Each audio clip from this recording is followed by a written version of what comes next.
Yes, it's pleasing to know there's not just us suffering from a lack of faith in our political leadership. There's disillusionment from Europe, and haven't they got justification there? And the US, where they have that big presidential election coming up, even bigger than Greece, and might be closer than we thought.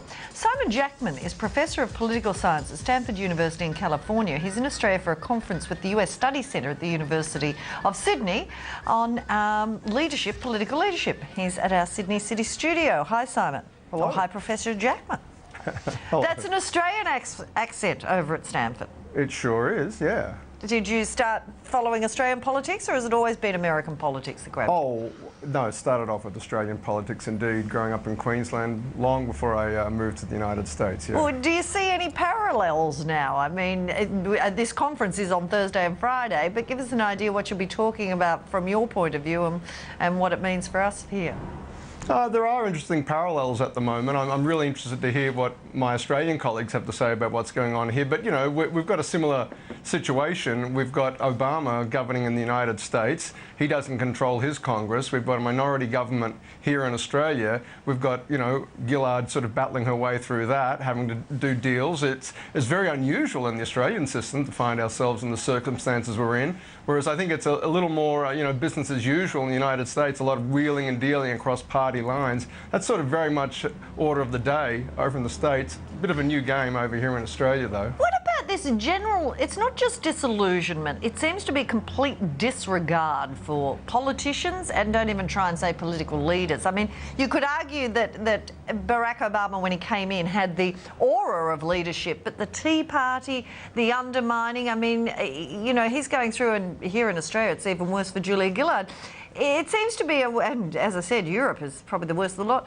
There just seems to be a general levelling of any regard for politicians and leaderships in short supply, isn't it? Yeah, I think perhaps you're experiencing a bit of that from what's been happening in Australia recently. But I think if you've lived through the United States, through the Bush years, for instance, it was, you know, it's been pretty dismal over there for a while. And basically what a lot of our research tells us is that when you've got political leaders on one side going hammer and tongs at political leaders on the other side, partisans of each camp listening to that take their cue and start to switch off entirely. Now, the intensity of that in the United States has been around for a while. I think just the way things are so closely divided in Australian politics, you're getting a taste of it over here, and maybe you're starting to experience the same phenomenon. You know, political leaders going at it in a way that they really haven't in previous cycles, and that's leading to people starting to be turned off. But that's kind of what all the research suggests what happens. As the volume level goes up, as the nastiness increases, you're going to find a lot of people finding it all rather distasteful and saying basically a curse on all their houses. And that's exactly what we've seen here, though it seems it's incredible, as you say. The statistics show it, your research shows it, but it takes a while for the politicians to realise that, which I always find extraordinary. And in fact, I've had certainly journalists on this show who work in the US and others saying what they've found here is that the discourtesy, the viciousness, the level of personal attack, that kind of nastiness has crept in that you really saw at a certain level in US politics. I mean, they do export a lot of bad things on their political side, don't they? Oh, I think we're capable of creating a little homegrown bile ourselves, frankly. And you know, and look, it really is just a function of how delicately poised things are in the Parliament. The opposition can taste it. Come on. That you spend all your life in this as a vocation, as a career. You get so close. You're a vote or two away on the floor of the Parliament from being Prime Minister of Australia. You're going to go for it, you know, by any means necessary. I know, and it's getting awfully personal. Let's talk about the US. I was interested to see, you've got some statistics. I would have thought, as somebody famous once said to Bill Clinton, it's all about the economy, stupid. Is that the case in this election? Yeah, for sure, and it's the case in most US presidential elections. They tend to be a referendum on how the incumbent president is handling the economy. Usually, he has done a good enough job to get across the line. This time, Obama's making it interesting, and that's the story of this cycle.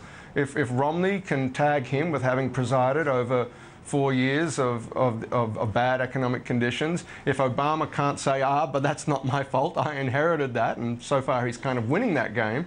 But that's what this election's going to come down to. Who can deflect or cast blame on the other person for the state of the economy. Yeah. But the argument that I inherited it might have worked for a couple of years, but now a lot of observers and economists are saying at this stage in the cycle there should have been a stronger rebound. We should be seeing better growth than we're seeing. Won't it all depend on the next couple of months' jobless figures? Yeah, exactly. And the summer prior to a presidential election, that's when the voter starts paying attention, starts cluing in, starts looking around at gas prices, at the unemployment numbers, and in particular how much loose change they've got in their pocket. Do they feel free to spend?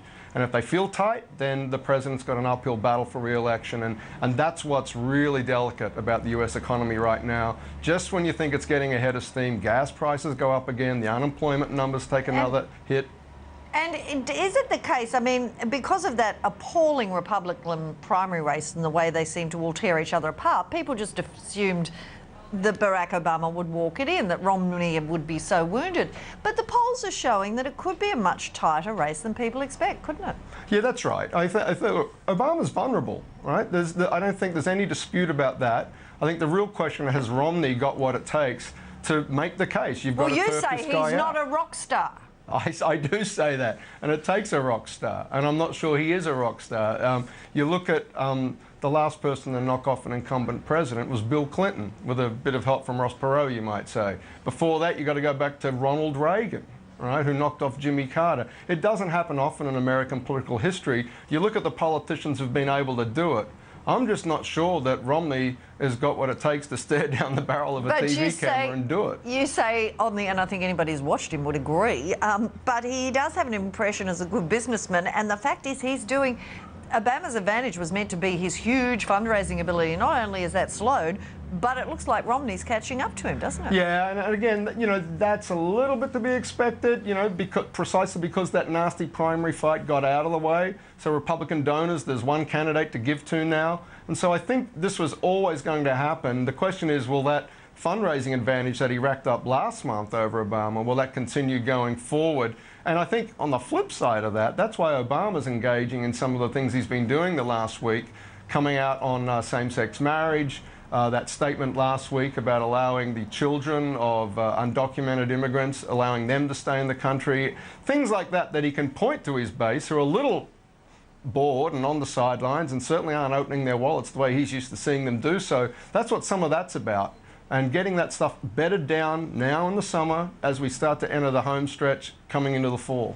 Now that we're over the Greek election excitement, not that it wasn't a close race and I don't think we've heard the end of it, but just tell us about the American one. What are your predictions? How exciting is it going to be, do you think, at this early stage? Oh, I think right now, so much depends, as it always does, on just a handful of really key states: Ohio, Pennsylvania, Florida, Wisconsin. I think if Obama can hang on there, and the polling right now suggests that he will, then he'll coast to victory. But if Romney's arguments can penetrate some swing voters in about 4 or 5 states, it's game on. And we haven't even seen the vice president nominations yet. Not that I think they matter. They always think they matter. Do they actually matter?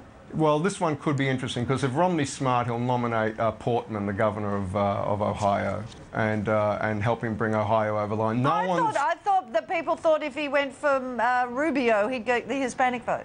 Yeah, no, it's an interesting thing, all right? Rubio's Cuban, and the votes to win Mexican immigrants, or the offspring of Mexican immigrants, over in the Mountain Time Zone, and to take those states back from Obama. So that's a slightly more complicated story, and Rubio's not singing the line on immigration that a lot of Latino voters in those other states would like. Well, we're going to have it. Sounds like it's going to be very interesting ahead. You're going to have a busy year, and it's good to see an Australian professor at Stanford. I was there for a while, I was a fellow. I do know you were there, yeah. I don't know how you can stay in that Silicon Valley place. Must be nice to come home to Australia. It's wonderful to get back. Stanford's lovely, but those suburbs around Silicon Valley. But anyway, you're a brave man. You're a better man than me going in. You're lasting there. But good luck, and thanks for talking to us. Thanks, Janine. No good worries. luck with the US Studies Centre conference.